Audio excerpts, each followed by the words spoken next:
민주당 내에서는 지금 비판의 목소리가 매우 높습니다. 이게 이제 정치적으로 더 확산이 되어서 정말 당의 분열로 가져갈 것이냐, 아니면 비판을 겸허히 받아들이고 사과로 마무리를 할 것인지 여러 사람들이 궁금해하고 있는데요. 가장 가까운 지인 중에 한 명이었던 양문석 의원이 했던 발언이 있는데요. 먼저 잠시 보겠습니다. 개인적인 관계를 떠나서 조선일보의 주요 기사가 되고 조선일보가 비판 없이 스트레이트로 쓰는 그 순간 나와 함께 하던 동지에서 나와 함께 할 수 없는 사람으로 바뀌는 것 같습니다. 조선일보는 기다렸다는 듯이 사설로 이재명 일극 체제에 정봉주도 말을 못할 수밖에 없는 상황이라고 이렇게 했습니다. 미디어 비평 전문적으로 하시는데 그 사설 어떻게 보셨어요? 당연한 일이죠.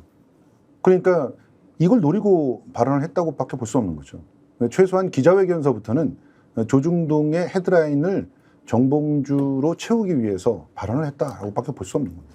너무 과하게 말씀하시는 거 아닙니까? 아니죠. 조중동이 오히려 이용을 했다고 봐야 되는 것이, 정봉주 의원의 발언은 어쨌든 뭐 명팔이가 있을 수 있다라고 본인이 생각은 할 수 있는 거 아닙니까? 실제로요. 서용주 전 대변인이죠. 서용주 대변인이 방송에 나와서 그런 얘기를 했어요. 본인에게로부터 확인한 거라고 저희는 알고 있는데 오히려 이거 작전이었다고 본다. 왜? 지금 여론조사가 30%가 들어가 있어요. 이 30%는 그냥 순수하게 여론조사로 얻은 것을 그대로 대입을 하는 겁니다. 굉장히 강력한 그런 어떤 판도의 변화를 일으킬 수 있는 그런 것이 국민 여론조사예요. 근데 이 국민들은 이름을 많이 들어본 사람을 갖다 기억한단 말이에요. 그래서 막판에 조중동을 비롯해서 모든 방송에서 정봉주 이야기만 나오게 하게 됐고, 그것을 성공했기 때문에 결국은 이재명에게 비판적인 사람들이 여론조사에 들어올 거 아닙니까? 그런 사람들도 전반적으로 정봉주를 찍게 만드는 그런 작전을 성공시켰다, 이렇게 평가를 한단 말이에요. 그러니까 이거는 다분히 의도된 도발이다, 이렇게밖에 볼 수 없는 거죠. 그러면 선거 전략상 명팔이를 아예 꺼내고 오히려 역공을 했다, 이렇게 해석을 하시는데 비슷하게 보시나요? 네, 제가 아까 말씀드렸듯이 정봉주 후보 입장에서는 인정도 할 수 없고 부정도 할 수 없는 그런 상황이었고, 새로운 다른 전략 카드를 가지고 나온 거고, 그 유튜버들에서 이런 얘기 하죠. 정치 천재 정봉주, 정치에 대해서 달인, 막 이런 얘기 수식어를 붙여가면서 하는데, 정봉주 후보가 한마디 어떤 워딩을 던졌을 때 했을 때 조중동이 어떻게 받아줄 거다, 어떻게 쓸 거라는 거를 누구보다 잘 아는 사람이에요. 예. 이렇게 조중동에서 계속 이걸 이슈화 시킬 거라고 뭐 생각을 못했다, 뭐 이런 말은 통하지 않습니다. 뻔히 이렇게 조중동에서 계속 그 문제를 일으키고 민주당을 흠집내기 위해서 공격할 거라는 걸 누구보다 아는 사람이 정봉주 후보고요.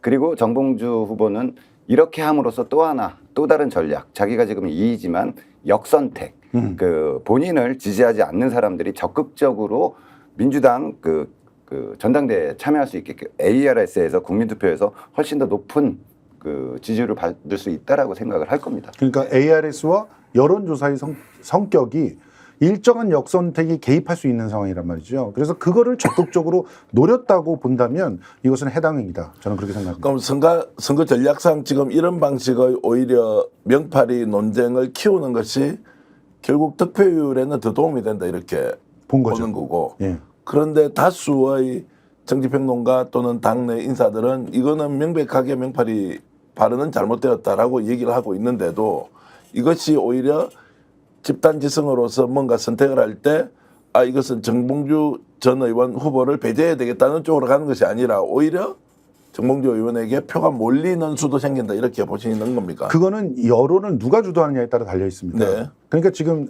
중요한 말씀을 갖다 하신 건데, 조중동이 여론을 갖다 주도하는 판이다라고 한다면 당연히 이 싸움은 정봉주 후보의 작전 성공으로 끝날 가능성이 높죠. 그래서 저희들이 나서는 거예요. 저희들이 개인적으로 정봉주 후보를 갖다가 뭐 감정이 있어서 그런 게 아니라 그 상황을 정확하게 분석해 드리는 거예요. 정봉주 후보가 이런 식으로 행동을 한다면 최고위원이 되어서도 동일하게 자신의 정치를 위해서는 얼마든지 당원이라든가 혹은 당을 공격할 수도 있는 선택을 할 것이고 그것은 이재명 대표가 대통령으로 가는 데 있어서 가장 큰 걸림돌이 될 것이다. 그러니 이분을 이제 최고위원회에서 빼는 그런 집단지성을 발휘해야 되지 않겠느냐 이런 얘기를 하고 있는 것이죠. 여론조사가 지금 몇 % 반영입니까? 30% 반영. 그리고 ARS가 20%, 지금 50%가 이번 주말에 이제 다 쏟아져서 최종적으로 이제 수석 최고와 2등, 3등 최고위원들이 다 정해지지 않습니까? 그렇죠. 그 말씀은 결국 자 여론조사 과정에서 이재명을 싫어하는 모든 사람이 전화를 받으면 정봉주를 찍어버리겠다 이런 것들을 유도했다고 지금 생각을 하시는 거예요. 그렇죠. 아 그런 것은 참 저도 상식적으로는 이해가 안 되는데 설마 그런 일이 벌어졌을까라는 것은 내막을 정확히 모르니까 어쨌든 평가는 하지 않기로 하고요. 발언 문제와 관련해서는 또 박진영 교수 잘 아시죠? 정치평론 활동하고 민주연구원 부원장으로 하고 있는 박진영 부원장도 정봉주 의원의 발언은 잘못됐다라고 해서 제가 잠깐 전화로 연결해서 발언을 들었는데 이것도 함께 여러분들과 공유해 보겠습니다. 정봉주 전 의원의 발언 중에 이재명 파리라는 발언은 분명히 해명을 해야 합니다. 이재명 파리한 사람이 누구라는 겁니까? 지금 당원들은 이재명을 지지했던 모든 사람들이 이재명 파리다라고 이렇게 생각을 하고 있습니다. 정봉주 전 의원은 만약에 그렇다면은 이재명을 지지했던 수많은 사람들과 본인이 척지겠다는 그런 뜻입니다. 누군가를 특정해서 그 사람이 이재명 파리를 해서 이득을 얻는 사람이라면 그 사람을 분명히 밝히는 것이 저는 맞다고 봅니다. 하나 여쭤보겠습니다. 지금 혹시 정봉주 전 의원의 명파리에 대해서 동조하는 사람들도 혹시 있긴 합니까? 굉장히 많습니다. 그렇습니까? 네, 의외로 많습니다. 그리고 정봉주 의원 표를 보면 이 기자회견 하기 전에 심각한 문제가 생겼음에도 불구하고 경기도에서 15%를 받았고요. 대전에서 13%를 받았습니다. 고정적으로 나오는 표들이 있고 거기에다 아까 말씀드렸던 반란표나 역선택의 사람들이 오면 충분히 수석으로 올라설 수도 있는 그런 판세가 됐습니다. 지금 오히려. 네. 그러면은 그렇게 이제 옹호한다는 사람들은 명파리가 실제 존재한다고 민주당을 지지하고 있는 그룹 중에서 또는 유튜브 중에서 그렇게 생각한다는 것이죠. 명파리가 실제로 공교롭게도 예. 공교롭게도 일련의 타임라인이 어떻게 구성이 되냐면요. 먼저 녹화가 된 거기 때문에 녹화 기준으로 보면은 먼저 다스베이더에서 다스베이더. 이재명 파리를 하는 사람들이 있다라고 김호준 씨가 규정을 했어요. 그러면서 이 이재명 파리 했던 사람들이 옛날에 똥파리였다라고 해버렸어요. 이거는 그러니까 이게 어떻게 된 거냐면 민주당을 지속적으로 단합을 해치고 갈라지게 만들었던 그 세력이 바로 또 여기 들어와서 밀정으로서 작업을 하고 있다 이런 식으로 얘기를 해버린 거예요. 이렇게 되면 이거는 동지가 아니잖아요. 그러니까 이재명 파리하는 사람을 잡을 수 있는 어떤 합리적인 명분을 줘버렸어요. 근데 그게 방송이 되고 바로 지금 이 기자회견이 만들어졌어요. 그리고 그 기자회견, 이 방송 녹화되고 기자회견까지 그 사이에 또 어떤 일이 있었냐면 김경수 전 경남지사의 복권이 있었습니다. 이것까지 같이 연결이 된다면 사람들은 굉장히 큰 어떤 음모론들을 만들어낼 수도 있는 그런 상황이 만들어졌다 이렇게 볼 수 자, 있습니다. 시나리오에 대해서는 이제 각자 뭐 관점을 가지고 해석을 하기로 하고요. 자, 그래서 이번 주말에 최종 결론 나는 일요일 날 결론 나는 선거에 이번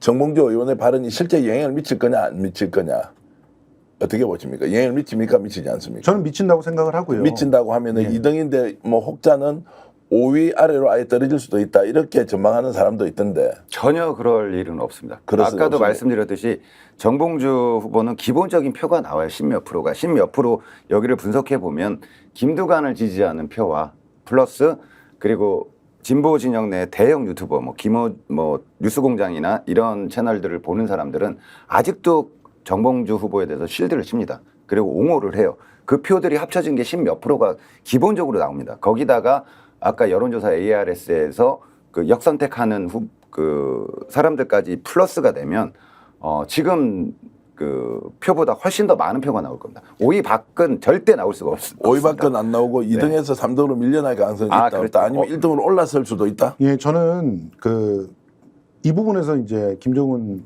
평론가하고 좀 생각을 다르게 하고 있는데요. 저는 집단지성의 힘을 믿고 있습니다. 그리고 제가 계속 방송을 하는 이유는 우리 당원들을 겁박하기 위해서가 아니라 정확한 분석과 정보를 제공하기 위해서 하고 있는 거거든요. 지금 이러한 정치적인 책략이나 이벤트로 자신이 표를 얻으려고 한다면 당원 중심주의가 무슨 소용이 있겠어요. 당원들을 속이는 그런 사람, 그런 기술이 발달된 사람만 당원에 의해서 선택된다는 거 아닙니까? 그런 게 민주주의가 아니고 당원 중심주의가 아니라는 것을 당원들이 직접 보여주셔야 됩니다. 그러기 위해서는 마땅히 이렇게 해당 행위를 하는 사람들은 지금 솔직히 징계 청원이나 이런 것도 들어갔었는데 오늘 보니까 청원도 사라져버렸더라고요. 그러니까 결과적으로 이 민주당 내에서는 정봉주 후보를 옹호하고 있는 사람들이 굉장히 많이 있는 거예요. 그 사람들도 내가 옹호했던 그런 행위들을 부끄러워할 수 있을 만큼 많은 분들이 이 내용을 갖고 토론을 하고 또 좋은 선택을 할 수 있게끔 스스로 집단지성이 움직이게 만들어준다면 기적 같은 일도 일어날 수 있을 거라고 봅니다. 아직까지 53.7% 알파가 있기는 둘 다 마찬가지로 있어요.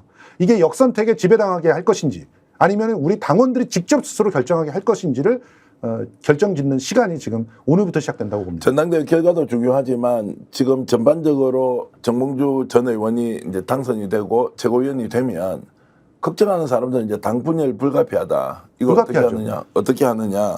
그래서 늘 우리가 얘기했듯이 진보는 분열해서 망한다. 보수는 부패해서 망한다. 뭐 이런 교과서적인 얘기가 있지 않습니까? 예. 그러면은 이재명 당대표의 새로운 이기 대표 지도부가 내부에서 갈등이 있을 수밖에 없다라고 하면 윤석열 정권에 대한 여러 가지 비판, 퇴진, 탄핵 뭐 이런 것에 상당히 걸림돌이 되는 거 아니냐라는 걱정은 어떻게 생각하십니까? 그렇게 되는 거죠. 지금 현재 정봉주 후보는 본인이 그걸 의도하지 않았다고 변명을 아무리 한다고 해도 반명에 그냥 기치를 들고 있는 사람이 돼버렸어요.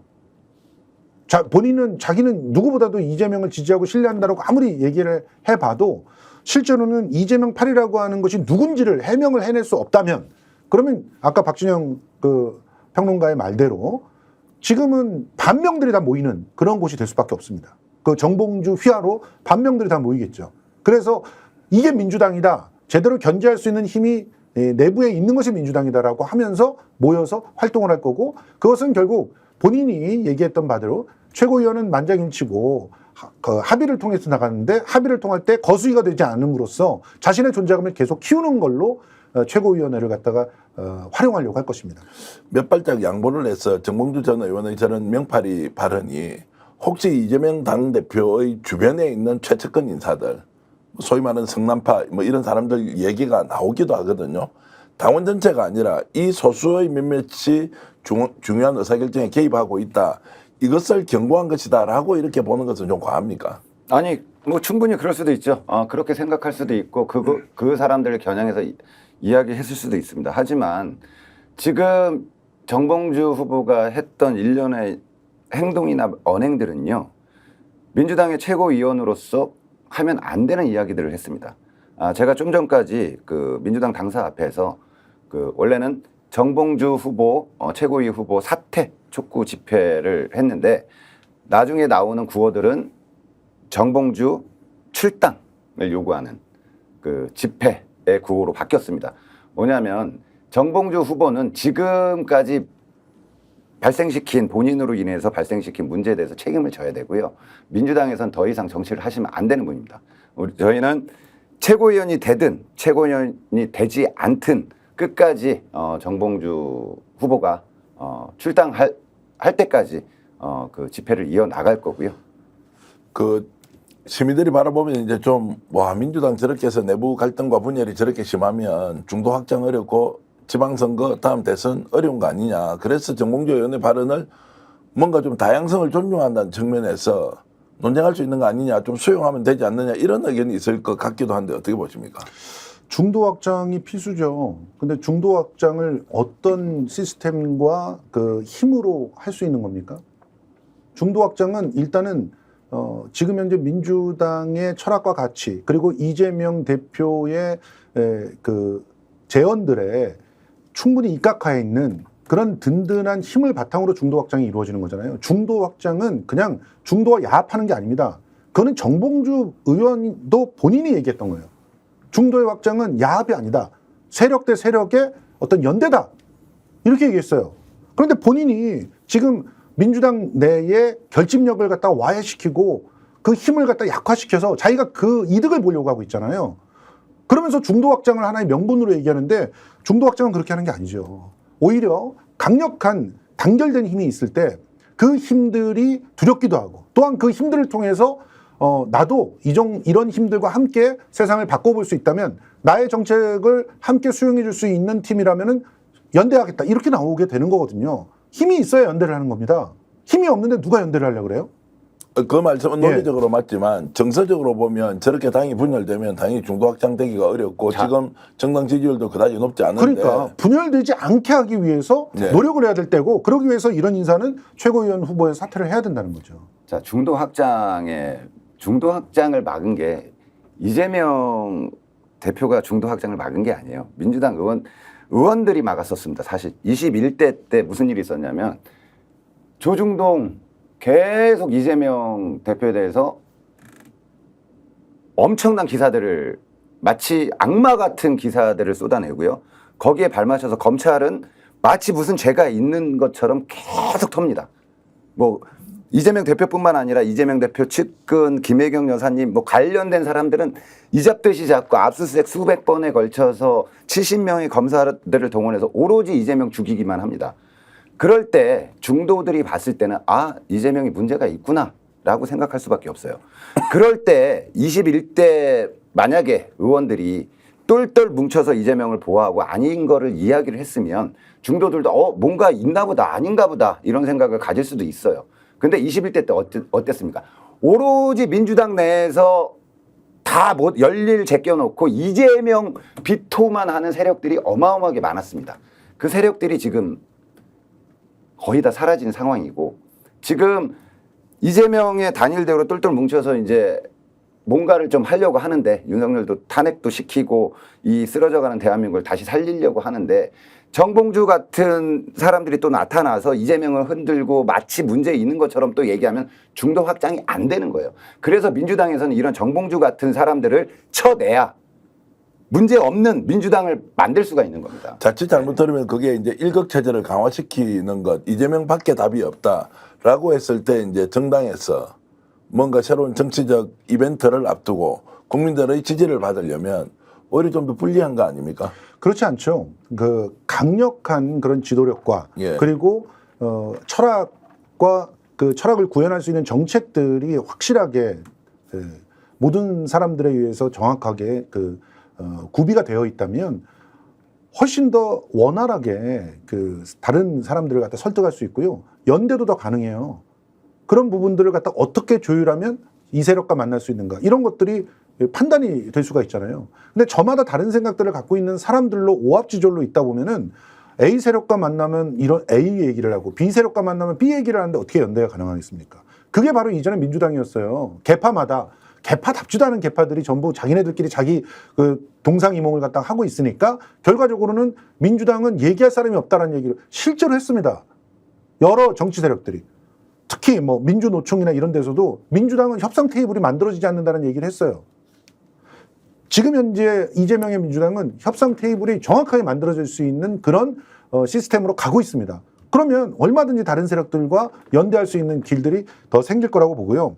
저는 그 얘기를 좀 해보고 싶은데 지금 탄핵을 위해서 싸우는 사람이 필요하다라고 하면서 정봉주 후보는 사실은 인기를 얻었어요. 근데 그분이 탄핵을 위해서 뭘 했어요?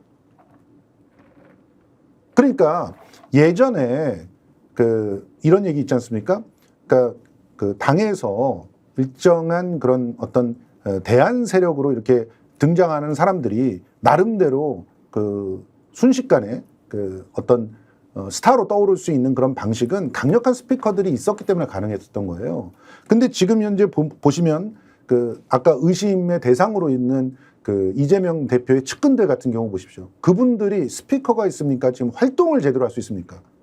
지금 검찰의 감시 때문에 사람도 못 만나요. 정진상 실장 같은 경우 저도 개인적으로 아는 사람입니다만 전화 한 통화를 못 해요. 저하고. 그게 오해가 될까 봐. 저한테 해를 끼칠까 봐 전화를 한 통화를 못 해요. 오히려. 그런 상황이 됐는데 누가 누굴 조종한다는 겁니까? 그렇지만 상대적으로 강력한 스피커들이 있고 원활하게 서로가 소통하고 있는 사람들은 얼마든지 그런 흐름들을 만들어낼 수 있겠죠. 거기가 어딘지를 한번 비교해서 생각해 보시면 답이 나올 거라고 생각합니다. 전당대회만 이제 좁혀서 보면 충분히 이제 설득이 되는 이야기고요. 이해를 하는데 이게 이제 대선을 앞두고 민주당 내에서 후보들이 여러 군데서 나와서 자유롭게 경쟁하고 최종적으로 후보를 정해야 되지 않습니까? 그렇죠. 그래 또 오해를 하는 사람들은 김경수 전 경남지사가 이번에 이제 사면 복권이 됐으니까 벌써부터 이재명 중심으로 다 모이고 혹시 뭐 친문 친노에서 뭔가 정치적 활동을 본격적으로 하기 위해서 움직임이 있을 테니 이것을 사전에 좀 제어하는 뭐 상황이 필요한 거 아니냐 이렇게 가는 것은 좀 제가 무리하게 좀 질문을 드린 겁니까? 아니 그 아까 말씀하신 것 중에 이재명 일극 체제다, 사당화다 이런 얘기는 사실 조중동의 프레임이에요. 네. 뭐냐면 지금 민주당 상황을 보시면 이재명 체제로 가면서 권리 당원들은 훨씬 더 늘어 당원들이 늘고 있고요. 지난 전당대회 때 77.77%를 받으신 분이에요. 근데 이번에 거의 90% 전후로 아마 최종적으로 나올 것 같은데 이거는 일극 체제가 아니고요.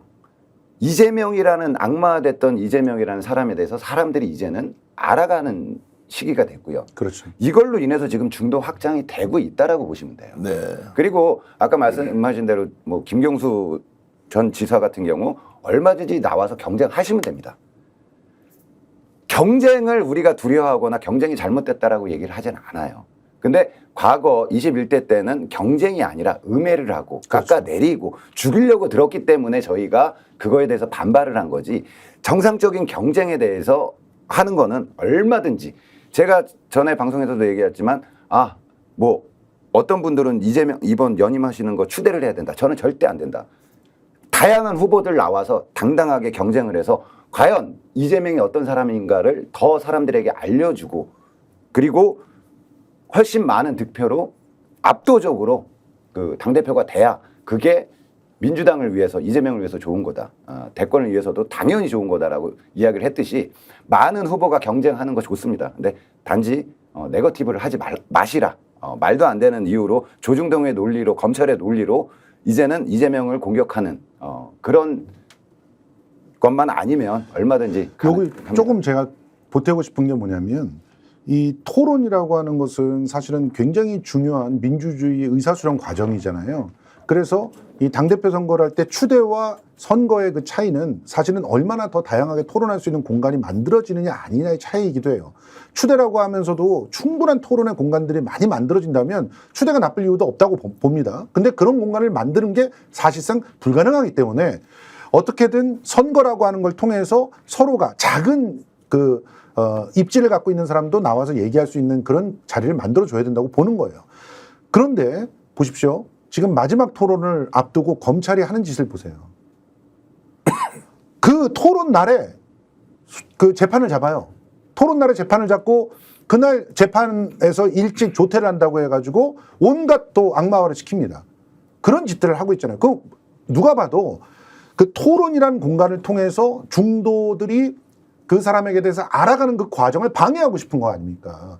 그걸 방해하고 싶은 이유를 우리가 안다면 결코 지금 현재의 과정이 일극체제의 과정이 아니라 중도를 계속해서 이재명과 이재명 지지자들이 설득해 나가는 과정이다라고 하는 것을 아실 거라고 생각합니다. 자, 그러면 일극체제도 결국 프레임에 저조차도 이제 빠져 있다는 거고, 뭐 다수의 사람들이 이재명 중심으로 당이 단결해서 하나의 힘을 축적해 나가는 과정이라고 생각해야 함에도 불구하고 이제 일극체제라는 논리에 저도 이제 빠져든다는 좀 느낌이 들고 그래서 다양성이 오히려 사라지는 거 아니냐라는 것이 두 분 말씀을 종합해 보면 이렇습니다. 사전에 기획에서 특정 후보를 밀겠다 또는 지지하고 있다는 것이 사실이 아닌데 그것이 마치 사실인 것처럼 해서 정몽주 전 의원이 이것을 끄집어내어서 명팔이 논쟁을 만들었다라고 이제 결론이 지금 나고 있는 것 같습니다. 네. 그 말씀이신 거죠? 그렇죠. 예. 실제로 제주와 강원 정도에서는 전체 그 유권자의 뭐 2, 3%밖에 안 됐어요. 그런데 거기서 1등을 했었는데 어떤 사람들이 개입을 해가지고 내가 2등으로 주저앉았다라고 주장하는 게 얼마나 사실은 무리한 얘기입니까? 많은 사람들이 합리적으로 생각을 하고 이런 그 전당대회라고 하는 기관을 통해서 서로가 소통을 하고 그리고 그 소통 중에서 가짜 정보는 밝혀지게 되고 진짜 정보들이 더 부각이 되고 그러면서 당이 하나로 이렇게 뭉쳐나가는 그런 과정이 되는 거 아니겠어요? 그런데 지금 그런 뭉쳐나가는 과정을 마치 누군가가 낙점을 했다, 찍었다라고 몰아가는 것 자체가 아주 지극히 그 오래된 그런 정치 노회 정치인의 어떤 앙탈이라고밖에 볼 수가 없는 거죠. 이런 일들로 내가 뭔가 그 세력을 갖다가 만들어야 되겠다라고 생각을 하셨다면 그것이 구태다 이렇게 생각을 하셔야 됩니다. 자, 젠카 문제도 뭐 실제로 알고 보니까 8명의 최고위 후보가 다 이제 타고 명카. 예. 그리고 이제 명카에도 그렇게 다 탔기 때문에 실제로 제일 먼저 탄 김인석 의원이 혼자서 이재명 대표의 지지를 받았다라고 이제 보기에도 어렵다는 이야기가 이미 이제 나와 있어서 나왔죠. 그 부분도 이제 한 번 더 확인을 해드리고요. 그러나 이재명 당대표가 다음에 어떻게 이제 하느냐가 굉장히 중요하지 않습니까? 지금 말씀을 종합해 보면 정몽주 전 의원이 이제 최고위원으로 입성을 하면 어쨌든 당은 단합해서 한 길로 가야 되는데 그러기 위해서는 지금 무엇을 어떻게 해야 할 것이냐라는 이제 질문을 좀 드릴 수밖에 없고 사퇴하지 않을 것 같거든요. 정몽주 전 의원은. 그럼 결국 안고 가야 하지 않습니까? 자, 그런 부분에서 좀 지혜로운 조언을 해 주신다면 어떤 게 있겠습니까? 가장 지혜로운 조언이라고 할 수 있는 것은 당원 중심주의가 얼마나 무서운 것인지 당원들이 보여주는 그런 선택들을 해 주십사 하는 게 1차적인 조언입니다. 제가 방송을 하고 있고 사실은 평론가로서 객관적으로 그 많은 지지자들과 당원들에게 호소하고 싶은 것은 지금 당원 중심주의가 필요하다는 것을 여러분들이 스스로 입증할 수 있다. 그것을 입증해낸다면 해당 행위를 하는 사람들이 오히려 없어질 것이고 이렇게 잔머리를 굴려서 술수로 정치공학으로 뭔가를 해보려고 하는 사람들이 자연스럽게 사라질 거다. 오히려 당원들에게 나의 정책은 이렇습니다. 나는 이렇게 실천하고 있습니다라는 걸 보고하고 그것을 평가받으면서 선택되는 그런 과정이 정착이 될 거라고 보거든요. 그런 과정을 만들게 되면 된다고 보고요. 당연히 이재명 대표는 그 최고위원회 이 정봉주 후보가 남아있든 남아있지 않든 포용하려고 할 것입니다. 그런 대표이기 때문에 김경수 지사의 경우도 먼저 그 사면을 청원하지 않았습니까? 이제 그런 모습들을 자꾸 곡해하고 폄훼하는 그런 세력들이 있다는 것이 저희들은 개탄스러울 뿐이고요. 그런 세력들과는 멀리 하시는 것이 당원들이 이 우리 민주당을 갖다가 제대로 만들어 나가는데 보탬이 되는 그런 선택이라고 저는 생각을 합니다. 지금 치사 급발진이 굉장히 유명한 이제 유튜브 채널로 성장했는데 엄청나게 저격을 하고 있어서 한편에서는 시원하고 좋다. 한편에서는 너무 강하게 비토를 하니까 오히려 민주당이 갈등을 좀 불러일으키지 않느냐 이제 이런 말씀을 하는 분도 있는데 김정은 대표 거기에 대해서도 본인 말씀 한번 해주시죠. 제가 처음 유튜브 시작하면서부터 민주당에 저는 사실 생각이 이렇습니다. 민주당이 바뀌어야 대한민국을 바꿀 수 있다.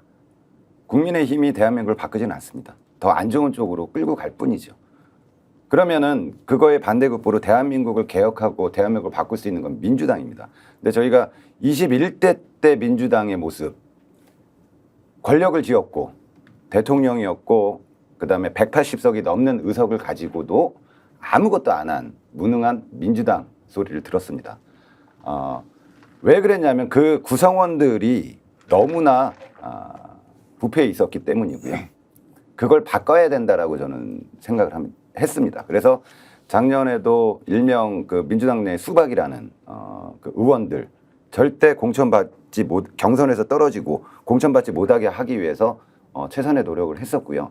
그리고 그런 그 수박계의 의원들이 이번 경선에서 대거 탈락을 했습니다. 그러면서 민주당이 좀 더 개혁적으로 일할 수 있는 한 발을 내디뎠고 이제 이재명의 민주당, 곧 이재명의 민주당은 뭐냐면 사람들이 자꾸 1극화, 4당화 뭐 자꾸 얘기를 하는데요.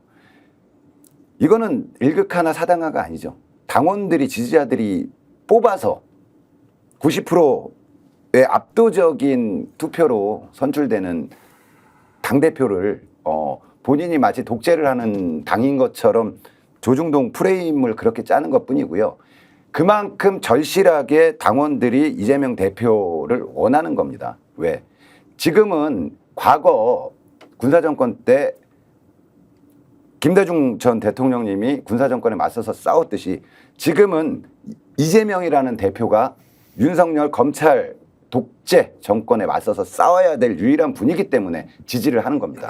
예. 자꾸 그거를 이재명의 그 뭐 사당화 일극화라고 얘기를 하시면 안 됩니다. 우리의 염원을 반영한 거지 지지자들의 저도 오늘 김정은 대표 말씀을 통해서 제가 혹시 왜곡돼 있는 프레임 안에 갇혀서 생각하는 것이 아닌지 반성을 좀 할 테고요. 또 방송 전에 제가 들었던 얘기 중에 지금 현재 투표율이 현저히 떨어진다. 90%가 넘는 이 이재명 당대표의 압도적 지지율이 뭐냐라고 하면서 약간 비판하는 또는 비아냥거리는 얘기에 대해서 현재 지금 투표율이 지난 당대표 선거 그 앞의 당대표 선거 때보다 투표율이 더 높다는 말씀을 높아요. 듣고 예. 더 높다는 말씀을 듣고 아 이것도 내가 뭔가 프레임에 갇혔다. 투표율이 왜 이리 낮으냐라고 할 것이 아니라 지난번과 지지난번은 이낙연 당대표가 예. 됐을 때의 선거 때보다 지금 현재 지지율이 높다는 얘기를 듣고 아 오늘 두 분 말씀을 들으면서 현재 우리가 생각하고 있는 상식의 수준이 한편으로 현명한 판단일 수도 있지만 우리가 생각하고 있는 고정관념이 오히려 왜곡되어 있는 정보에 의해서 그 프레임 안에서 갇혀서 또 돌고 있을 수도 있다는 생각이 들어서 여러 생각을 함께하는 좋은 시간이었습니다. 하나만 더 예, 말씀드리면 그 중요한 얘기를 갖다가 꼭 해주시면서 좀 빠뜨린 게 있는데 예전에는 전당대회가 대의원들이 투표하는 대회였어요. 그렇잖아요. 당원들은 아예 투표를 안 했습니다. 그냥 나중에 여론조사하듯이 집어넣었어요. 그런데도 투표율이 낮았던 거예요. 지금 대의원 투표는 아직 시작도 안 했습니다. 대의원들은 전부 다 14% 안에 들어가고 그 14% 안에 들어가는 상태에서 대의원들은 전체적으로 투표를 갖다 할 거예요. 그때 또 투표율은 제고가 될 거예요. 그러니까 이런 식으로 바뀌어져 있는 선거 제도들에 대한 몰 이해와 또 그런 부분에 대한 어떤 일부러 왜곡된 그런 평가들을 내면서 지금 전당대회가 흥행에 실패했다는 등 뭐 다수의 지지를 받지 못하는 그런 거라는 등 뭐 투표율이 낮다는 등 이런 얘기를 조중동이 앞서 그걸 퍼뜨리고 있다는 점을 반드시 꼭 지적을 해야 될 것 같습니다. 혹시 더 하실 말씀 있으면 한 말씀 해주세요. 저 아까 우리 김성수 평론가님 말씀하신 거에 반론을 하려는데 반론을 못하고 지금 하면 말씀해 주세요. 저도 우리 지지자들 당원들의 집단 지성을 믿고 싶습니다. 근데 그 집단 지성이 제대로 반영이 되려면 사실 왜곡이라는 게 없어야 되는데 그렇죠. 지금 진보 진영의 대형 유튜버들도 왜곡을 합니다. 우리가 지금 윤석열이라는 자가 대통령이 될 수 있었던 건 조중동의 왜곡이 들어갔기 때문에 대통령이 될 수 있었거든요. 똑같습니다. 처음에 정봉주 후보가 1위를 달렸던 거는 그 대형 유튜버, 진보 진영의 대형 유튜버들이 다 한 목소리로 아 정봉주 괜찮다, 정봉주 좋다 이런 이야기를 들었던 사람들이 많이 뽑았어요. 근데 지금 시간이 지나면서 뭐 잘 싸운 사람도 중요하지만 대표님 말씀대로 앞으로 대선을 이길 수 있는 사람이 필요하구나. 대표님과 함께 뜻을 맞춰서 정권 재창출을 할 수 있는 사람이 필요하구나라는 생각들을 많이 가지면서 순위가 바뀐 거거든요, 사실은. 그렇죠. 예. 제발 조중동이 왜곡을 하듯이 진보 유튜버들도 대형 유튜버들도 민주당 내에 왜곡이 없는 정말 말 그대로의 집단 지성이 제대로 발휘될 수 있는 그런 여건이 됐으면 좋겠습니다.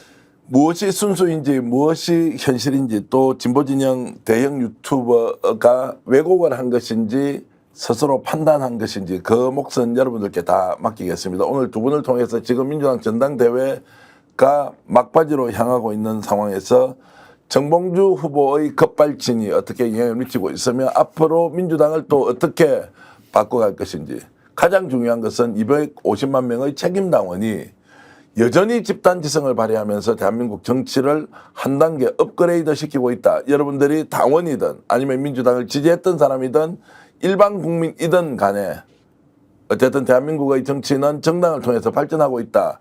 그 과정에서 약간의 불협화음 불가피한 것 아니냐라는 생각을 하면서 오늘 두 분을 통해서 저도 많은 생각을 했고 이 방송을 광복절에 보시는 시청자 여러분들도 다시 한 번 더 생각을 해보고 누가 옳다 누가 그러다라고 판단할 것이 아니라 내가 갖고 있는 지금 현재의 생각이 합리적인 근거에 의해서 충분히 고려된 결론이었느냐라는 질문은 두 분을 통해서 우리가 곱씹어 볼 만한 대목이었다 이런 말씀 드리면서 광복절을 맞이해서 여러분들께 보내드린 특집 토론 모두 마치고요. 김성수 평론가 그리고 김정훈 평론가 모두 고생하셨습니다. 시청해주신 여러분 구독, 좋아요는 스픽스가 100만 달려가는데 큰 힘이 되는데요. 끝까지 응원해 주시고 격려해 주시면 고맙겠습니다. 여러분 안녕히 계십시오. 고맙습니다. 감사합니다. 스픽스는 말하는 언론입니다. 대세는 유튜브, 그중에서 스픽스. 좋아요, 댓글, 구독, 알림 설정. 여러분이 저희를 사랑해 주시고 우리가 여러분을 사랑하는 4가지 방법입니다.